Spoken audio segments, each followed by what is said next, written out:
Hello friends, welcome back to our channel Mom's Daily. ഇന്ന് ഞാൻ വന്നിരിക്കുന്നത് നമ്മളെല്ലാവരുടെയും ഫേവറേറ്റ് ആയിട്ടുള്ള മുട്ട പഫ്സ് ആയിട്ടാണ്. നമ്മൾ സാധാരണ ബേക്കറിയിലൊക്കെയാണ് നല്ല ക്രിസ്പി ആയിട്ടുള്ള അതുപോലെ തന്നെ നല്ല മസാലയൊക്കെയുള്ള മുട്ട പഫ്സ് കഴിക്കാറ്.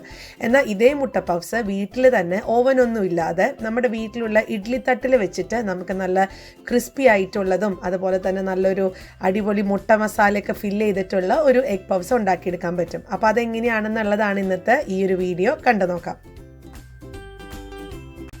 അതിനായിട്ട് നമുക്ക് ആദ്യം തന്നെ മുട്ട മസാല തയ്യാറാക്കണം. അതിനായിട്ടൊരു പാൻ അടുപ്പത്ത് വെച്ചിട്ടുണ്ട്. അതിനകത്തോട്ട് 2 ടേബിൾ സ്പൂണോളുള്ള ഓയിൽ ഒഴിച്ചു കൊടുത്തിട്ടുണ്ട്. അപ്പോൾ ഓയിലൊന്ന് ചൂടായി വരുമ്പോഴത്തേക്കും ഞാനൊരു 1 ടീസ്പൂണോളുള്ള ഇഞ്ചി ചെറുതായിട്ട് അരിഞ്ഞത് ചേർക്കുന്നുണ്ട്.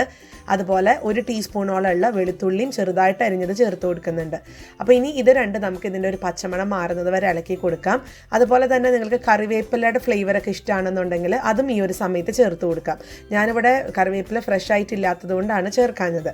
ഇനി നമുക്കിതിനകത്തോട്ട് പച്ചമുളക് നമ്മുടെ എരിവിനനുസരിച്ച് ചേർക്കാം. ഞാനിവിടെ 2 പച്ചമുളകാണ് ചേർത്ത് കൊടുത്തിരിക്കുന്നത്. എന്നിട്ട് നമുക്കിതിൻ്റെ ഒരു പച്ചമണക്ക ഒന്ന് മാറുന്നത് വരെ ഇളക്കി കൊടുക്കാം. അതിനുശേഷം ഞാനിവിടെ 3 സവോളയാണ് എടുത്തിരിക്കുന്നത്. അതും നീളത്തിൽ അരിഞ്ഞിട്ടുള്ളതാണ് എടുത്തിരിക്കുന്നത്. സാധാരണ നീളത്തിൽ അരിഞ്ഞിട്ടാണ് ആ ഒരു മസാലയാണ് നമ്മളെപ്പോഴും മുട്ട പഫ്സിനകത്ത് കണ്ടിരിക്കുന്നത്. അപ്പോൾ അതുകൊണ്ട് മാത്രം ഞാൻ ഈ നീളത്തിൽ അരിഞ്ഞു മാത്രം. നിങ്ങൾക്ക് ചെറുതായിട്ട് അരിയണമെന്നുണ്ടെങ്കിൽ അങ്ങനെയും അരിയാം. അപ്പോൾ ഇനി ഇതിൻ്റെ ഒരു പച്ചമണം മാറുന്നത് വരെയും അതുപോലെ തന്നെ ഇതൊക്കെ നന്നായി സോഫ്റ്റ് ആയിട്ട് വരണം. നമ്മൾ സാധാരണ ഒരു മുട്ടക്കറി വെക്കുന്നത് പോലെ തന്നെയാണ് മുട്ട റോസ്റ്റ് വെക്കുന്നത് പോലെ തന്നെ സവാള നന്നായിട്ട് സോഫ്റ്റായി എന്താ പറയുക അതിൻ്റെ നിറക്കൊന്ന് മാറി വരുന്നത് വരെ നമുക്കൊന്ന് ഇളക്കി കൊടുക്കാം. അടുത്തത് ഇതിനകത്തോട്ട് ആവശ്യത്തിനുള്ള ഉപ്പും കൂടെ ചേർത്ത് കൊടുക്കാം. അന്നേരം നമുക്ക് ഈ ഒരു സവാള പെട്ടെന്ന് തന്നെ വഴണ്ട് കിട്ടും. അപ്പോൾ അതിനായിട്ട് ഞാൻ ഉപ്പും ചേർത്ത് കൊടുത്തിട്ടുണ്ട്. ഞാനൊരു 1/4 ടീസ്പൂണോളം ഉപ്പാണ് ചേർത്ത് കൊടുത്തിരിക്കുന്നത്. എന്നിട്ട് ഒന്നും കൂടെ നമുക്കൊന്ന് മിക്സ് ചെയ്യാം. അപ്പോൾ നമ്മുടെ സവോളയൊക്കെ നന്നായിട്ട് തന്നെ ക്വാണ്ടിറ്റി തന്നെ പകുതിയായിട്ട് കുറഞ്ഞിട്ടുണ്ട്. അതുപോലെ തന്നെ നല്ല സോഫ്റ്റും നിറക്ക മാറി വന്നിട്ടുണ്ട്. ഇനി മസാലപ്പൊടികൾ ചേർക്കാം. ഞാനിപ്പോൾ 1/4 ടീസ്പൂണോളം ഒരു മഞ്ഞൾപ്പൊടി ചേർക്കുന്നുണ്ട്. 1 ടീസ്പൂണോളം കാശ്മീരി ചില്ലി പൗഡർ, 1 ടീസ്പൂണോളം മല്ലിപ്പൊടി, അതുപോലെ 3/4 ടീസ്പൂണോളം ഗരം മസാലപ്പൊടി. ഇത്രയും പൊടികളാണ് ചേർക്കുന്നത്. നിങ്ങൾക്ക് കുരുമുളക് പൊടിയുടെ ഫ്ലേവറൊക്കെ ഇഷ്ടമാണെന്നുണ്ടെങ്കിൽ ചേർത്ത് കൊടുക്കാം. ഞാൻ പക്ഷേ ചേർത്ത് കൊടുക്കുന്നില്ല. അന്നേരം എനിക്കത് കുരുമുളക് പൊടിയൊക്കെ ഇടുമ്പോൾ അത് വേറൊരു ടേസ്റ്റ് പോലെ തോന്നും. അപ്പോൾ അതുകൊണ്ട് ഞാൻ കുരുമുളക് പൊടി എന്നുള്ളത് സ്കിപ്പ് ചെയ്യുന്നുണ്ട്. പക്ഷേ മറ്റുള്ള മസാലപ്പൊടികളെല്ലാം ചേർത്തിട്ടുണ്ട്. ഇനി നമുക്ക് ഇതിൻ്റെ ഒരു പച്ചമണം മാറുന്നത് വരെ ഇളക്കി കൊടുക്കാം. അതുപോലെ തന്നെ മസാലപ്പൊടികളൊക്കെ ഇടുന്ന സമയത്ത് ലോ ഫ്ലെയിമിൽ ആക്കി ഇടാൻ നോക്കുക. അല്ലാന്നുണ്ടെങ്കിൽ പെട്ടെന്ന് തന്നെ അതിന് ഒരു പുകയൊക്കെ ആളും അല്ലെങ്കിൽ അടി പിടിക്കാൻ ഒരു കരിയുന്ന ഒരു ടേസ്റ്റ് വരും. അപ്പോൾ അതാ ശരി, ഞാൻ നന്നായിട്ട് ഇളക്കി കൊടുക്കുന്നുണ്ട്. ഇനി ഇതിനകത്തോട്ട് ഞാൻ 1 തക്കാളിയാണ് ചേർത്ത് കൊടുത്തിരിക്കുന്നത്. തക്കാളിയുടെ ഒരു ഫ്ലേവർ ഒരു ചെറിയൊരു പുളിരസം ചെറിയൊരു മധുരയ്ക്കാണ് ഈ ഒരു എഗ് പഫ്സിന് കൂടുതൽ അതിനകത്തുള്ള മുട്ട ഫില്ലിങ്ങിനൊക്കെ കൂടുതൽ ടേസ്റ്റ് കൊടുക്കുന്നത്. അപ്പോൾ ഞാൻ 1 തക്കാളി ചേർത്ത് കൊടുത്ത് നന്നായിട്ടൊന്ന് മിക്സ് ചെയ്യുന്നുണ്ട്. അതിനുശേഷം നമുക്ക് ഈ തക്കാളി ഒന്ന് വേവിക്കണം. അതിനു വേണ്ടി ഒത്തിരി വെള്ളമൊന്നും ഒഴിക്കേണ്ട കാര്യമില്ല. നമ്മുടെ കയ്യിൽ അല്പം വെള്ളം ഒന്ന് തളിച്ചു കൊടുക്കുക. തളിച്ചു കൊടുത്തതിന് ശേഷം നമുക്ക് ഈ ഒരു പാത്രം ഒന്ന് മൂടി വെച്ച് ഒരു 1 മിനിറ്റോളം ഒരു മീഡിയം ഫ്ലെയിമിൽ നമുക്കൊന്ന് ഇട്ട് കൊടുക്കണം. സാധാരണ നമ്മൾ ഒത്തിരി വെള്ളം ഒഴിക്കുകയാണ് പതിവ്. അങ്ങനെ ചെയ്യുന്നവരാണെന്നുണ്ടെങ്കിൽ അങ്ങനെ വെള്ളം ഒഴിക്കരുത്. ഇതുപോലെ അങ്ങ് ചെയ്താൽ മതി. അപ്പോൾ നമുക്ക് നല്ല റോസ്റ്റഡ് ആയിട്ട് തന്നെ ഈ ഒരു മുട്ട മസാല കിട്ടും. അതിന് വേണ്ടിയിട്ടാണ്. അപ്പോൾ ഞാനിതൊന്ന് മൂടി വെച്ചിട്ട് 1 മിനിറ്റ് കഴിയുമ്പോൾ ഒന്ന് നോക്കുന്നുണ്ട്. അപ്പോൾ 1 മിനിറ്റ് കഴിഞ്ഞു. നമ്മുടെ തക്കാളിയൊക്കെ നന്നായിട്ട് സോഫ്റ്റ് ആയിട്ടുണ്ട്. പിന്നെ നമ്മുടെ ഈ കയ്യിൽ വെച്ചിട്ട് നമുക്ക് ചെറുതായിട്ട് ഒന്ന് ഉടച്ച് കൊടുക്കുകയാണെന്നുണ്ടെങ്കിൽ, കാരണം എന്തെങ്കിലും ഇനി ഉടയാതെ കിടക്കുന്നുണ്ടെങ്കിൽ അത് കയ്യിൽ വെച്ചിട്ടൊന്ന് ഉടച്ചു കൊടുക്കാം. അപ്പോൾ ഇത്രയേ ഉള്ളൂ. ഇനി ഉപ്പൊക്കെ കുറവുണ്ടെന്നുണ്ടെങ്കിൽ ഈ ഒരു സമയത്ത് ചേർക്കാം. ഞാൻ ഫ്ലെയിം ഓഫ് ചെയ്തു. ഇനി ഞാനത് കൗണ്ടർ ടോപ്പിലോട്ട് മാറ്റി വെച്ചിട്ടുണ്ട്. അതുപോലെ തന്നെ ഒരു 5 മുട്ട, ഇതൊരു എഗ് പഫ്സ് ആയതുകൊണ്ട് 5 മുട്ട പുഴുങ്ങിയത് എടുത്തിട്ടുണ്ട്. ഇനി നമുക്കിത് നടുവേ ഒന്ന് മുറിച്ചെടുക്കണം. അപ്പോൾ ഞാൻ ഇന്ന് ഈ എഗ് പഫ്സ് ഉണ്ടാക്കുന്നത് ഈ ഒരു പേസ്ട്രി ഷീറ്റ് വെച്ചിട്ടാണ്. ഇത് ഏകദേശം ഒരാഴ്ച മുന്നേ ഞാൻ ഉണ്ടാക്കി, അതായത് ഗോതമ്പ് പൊടി കൊണ്ട് ഉണ്ടാക്കിയിട്ടുള്ള പേസ്ട്രി ഷീറ്റാണ്. അപ്പോൾ ഇത് ഫ്രിഡ്ജിനകത്തുനിന്ന് ഇപ്പോൾ നമുക്ക് ഒരു 2 ആഴ്ച വരെയൊക്കെ ഫ്രിഡ്ജിനകത്ത് സ്റ്റോർ ചെയ്ത് വെക്കാവുന്നതാണ് ഇതുപോലത്തെ ഷീറ്റ്. അപ്പോൾ ഇത് ഒന്നുമില്ല, നമ്മൾ ഗോതമ്പ് പൊടിയും ഉപ്പും അതുപോലെ തന്നെ എണ്ണയും ഉപയോഗിച്ച് ചപ്പാത്തി മാവിന് കുഴയ്ക്കുന്ന അതേ പരുവത്തിൽ ഞാൻ കുഴച്ചെടുത്തിട്ട് അതൊരു 2-3 ലെയറായി മടക്കി ഉണ്ടാക്കിയിട്ടുള്ള ഒരു റോൾ ചെയ്തിട്ട് വെച്ചിട്ടുണ്ടായിരുന്ന ഒരു ഷീറ്റാണിത്. അപ്പോൾ ഇതിൻ്റെ വീഡിയോ ഞാൻ ഉടനെ തന്നെ ഇടാം. ഞാൻ ഇത് ഉണ്ടാക്കുന്ന സമയത്ത് വീഡിയോ എടുത്തിട്ടുണ്ടായിരുന്നില്ല. ഇത് ഏകദേശം ഒരാഴ്ച മുന്നേ എന്ന് ഞാൻ പറഞ്ഞല്ലോ, അന്ന് ഉണ്ടാക്കിയതാണ്.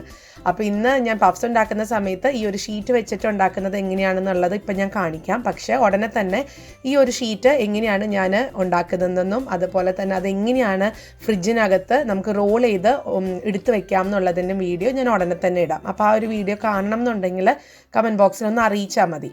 അപ്പോൾ ഇനി ഞാൻ ഈ ഒരു ഷീറ്റ് ഇതേപോലെ സ്ക്വയർ ആയിട്ട് കട്ട് ചെയ്തിട്ടുണ്ട്. അത് നമ്മുടെ ഇഷ്ടമുള്ള ഷേപ്പിലൊക്കെ കട്ട് ചെയ്യാം കേട്ടോ, അങ്ങനെ നിർബന്ധമൊന്നുമില്ല. നിങ്ങൾക്ക് എങ്ങനെയാണോ അത് ഒരു എന്താ പറയുക ഒരു പരിചയം കിട്ടുന്നത് അതിനനുസരിച്ച് നമുക്കിതുപോലെ മുറിച്ചെടുക്കാം. അപ്പോൾ ഇതുപോലെ മുറിച്ചെടുത്തതിന് ശേഷം ഞാൻ അല്പം മസാലയും അതുപോലെ ഒരു മുട്ടയും ഒന്ന് കമിഴ്ത്തി വെച്ചിട്ടുണ്ട്. അതിനുശേഷം അല്പം വെള്ളം എടുത്തിട്ടുണ്ട്. ആ വെള്ളം 4 വശത്തു കൂടെയും ഞാനൊന്ന് തേച്ച് കൊടുത്തിട്ടുണ്ട്. അത് ഒന്ന് ഒട്ടിയിരിക്കാൻ വേണ്ടിയിട്ടാണ്. അപ്പോൾ കുറച്ച് വെള്ളം മാത്രം മതിയാവും. ഞാൻ കണ്ടിട്ടുണ്ട് ചിലർ മൈദയൊക്കെ ഉപയോഗിച്ചിട്ട് ഒട്ടിക്കുന്നത്, പക്ഷെ അതിൻ്റെ ആവശ്യമൊന്നുമില്ല. വെള്ളത്തിൽ തന്നെ നന്നായിട്ട് ഒന്ന് പ്രസ് ചെയ്ത് കൊടുത്താൽ മതി, അത് പ്രോപ്പറായിട്ട് തന്നെ ഇരുന്നോളും. അപ്പോൾ ഞാൻ ഇതേപോലെ ഒന്ന് ഒട്ടിച്ചു കൊടുക്കുന്നുണ്ട്.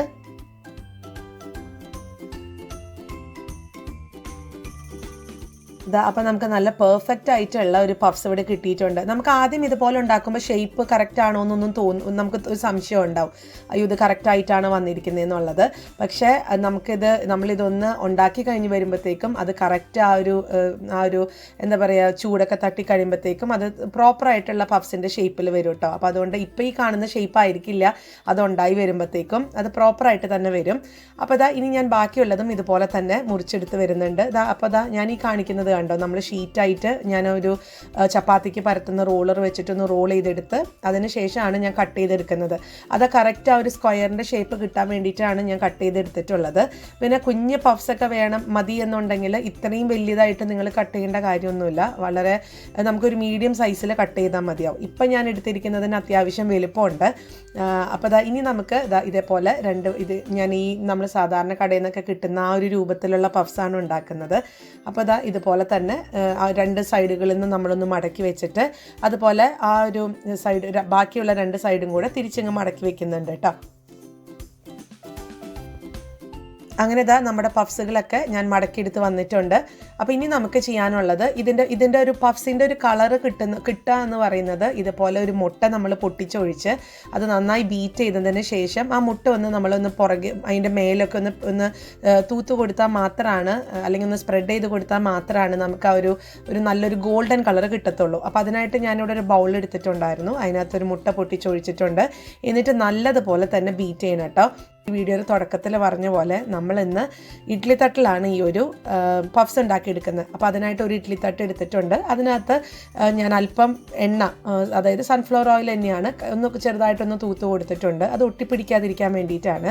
ഇനി ഇതിനകത്തോട്ട് നമ്മുടെ ഇഡ്ഡലി തട്ടുകളുടെ എണ്ണ അനുസരിച്ചും അതുപോലെ തന്നെ നമ്മൾ ഉണ്ടാക്കി വെച്ചിട്ടുള്ള പഫ്സിൻ്റെ വലിപ്പമൊക്കെ അനുസരിച്ച് നമുക്കിതുപോലെ തന്നെ ഇതുപോലെ ഞാൻ വെച്ച് കൊടുത്തിട്ടുണ്ട്. ഇനി നമുക്കിത് എങ്ങനെയാണ് ഓവൻ ഇല്ലാതെ നമ്മുടെ വീട്ടിലുള്ള ഒരു സാധാരണ പാത്രത്തിൽ, അല്ലെങ്കിൽ ഇഡ്ഡലി ചെമ്പിലാണെങ്കിൽ അങ്ങനെയും ചെയ്യാം. ഞാനിപ്പോൾ ഇന്ന് ചെയ്യുന്നത് ഇതുപോലത്തെ ഒരു പാത്രം, മൂടികയ്ക്കുള്ള ഒരു നോൺ സ്റ്റിക്ക് പാത്രമാണ്. ഇത് ഞാൻ ഏകദേശം ഒരു 6 മിനിറ്റോളം ഒരു മീഡിയം ഫ്ലെയിമിൽ ചൂടാക്കാൻ വെച്ചിട്ടുണ്ടായിരുന്നു. അതായത് നമ്മൾ ഒരു ഓവൻ പ്രീ ഹീറ്റ് ചെയ്യുന്ന ആ ഒരു പരുവത്തിന് ഈ പാത്രം ഒന്ന് ചൂടാക്കിയിട്ടുണ്ട്. അപ്പോൾ പാത്രം ഒരു 5 മിനിറ്റ് കഴിഞ്ഞു നന്നായിട്ട് ചൂടായി വന്നിട്ടുണ്ട്. ഇനി നമുക്ക് ഫ്ലെയിം ഞാൻ ലോയിലോട്ട് മാറ്റിയിട്ടുണ്ട്. അതിനുശേഷം ഇതിനകത്തൊരു സ്റ്റാൻഡ് വെച്ച് കൊടുത്തിട്ടുണ്ടായിരുന്നു. ഒന്നില്ലെങ്കിൽ ഇതുപോലത്തെ വയർ സ്റ്റാൻഡ് വെച്ച് കൊടുക്കാം, അല്ലെങ്കിൽ ഒരു സ്റ്റീൽ പാത്രം ഒന്ന് കമിഴ്ത്തി വെച്ച് കൊടുത്താലും മതിയാവും. എന്നിട്ട് അതിൻ്റെ മേലെയാണ് ഞാൻ ഇഡ്ഡലി തട്ട് വെച്ചിരിക്കുന്നത്. നിങ്ങൾക്ക് ഇതേ കാര്യം തന്നെ ഇഡ്ഡലിയുടെ ചെമ്പിലും നമുക്കത് ഉണ്ടാക്കിയെടുക്കാൻ പറ്റുന്നതാണ്.